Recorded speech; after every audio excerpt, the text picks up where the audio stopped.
we are back in our radio booth with Scott Casey. Thank you for coming and gracing us with your time. Really appreciate it. Now, Scott, you're welcome. Tell us about Yugoslavia and Sarajevo. You were there, right? Yeah, I was one of the first peacekeepers into Yugoslavia back in 1992.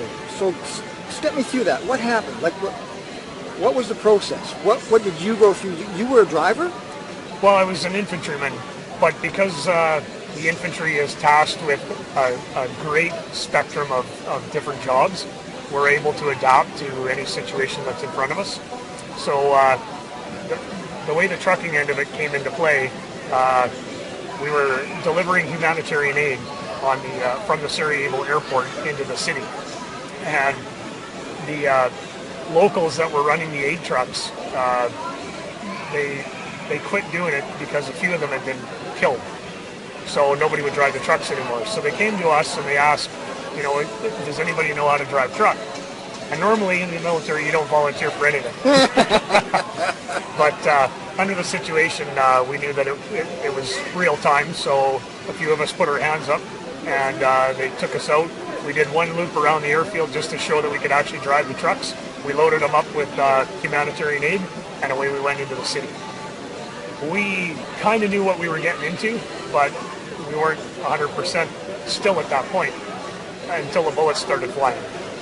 And this is a quote that I use quite a bit. There was over 3,000 artillery rounds a day going into that city. Really? That's artillery. Artillery? Yeah, the shells. The big shells, yeah, 3,000 a day. So then you throw on top of that all the small arms fire. I mean, we were under constant barrages of fire all day long. So, and that went on for a month. Holy smokes. Yeah.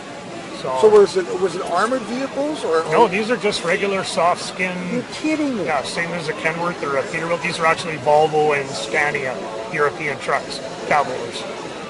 And no protection whatsoever except for your own rifle that you carried, and you had a guy riding shotgun with another, basically an M16. So just two of you per truck? Two per truck, yep.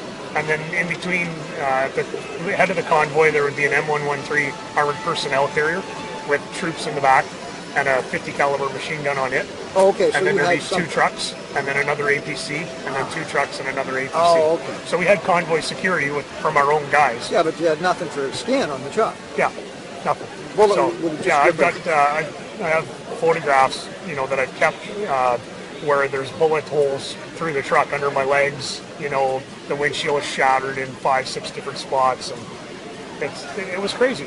And at the time, we were using flak jackets that wouldn't stop flak, basically.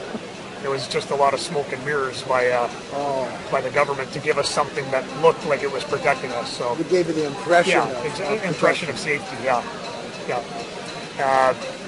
So we took a lot of fire.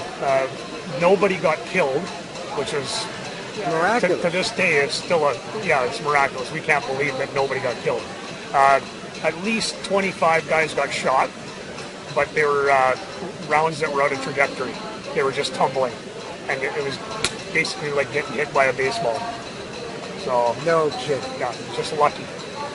So yeah, it was crazy, to say the least. So we were the first for humanitarian. Canada, I'm very proud of the role Canada plays with the UN, with the humanitarian aid. But we have a long history of doing that for countries, don't we? Yeah, well, it started back in the 50s. It was part of Lester Pearson's, it was his baby to get, UN peacekeeping missions out there. And, it just steamrolled from there. The thing is, there is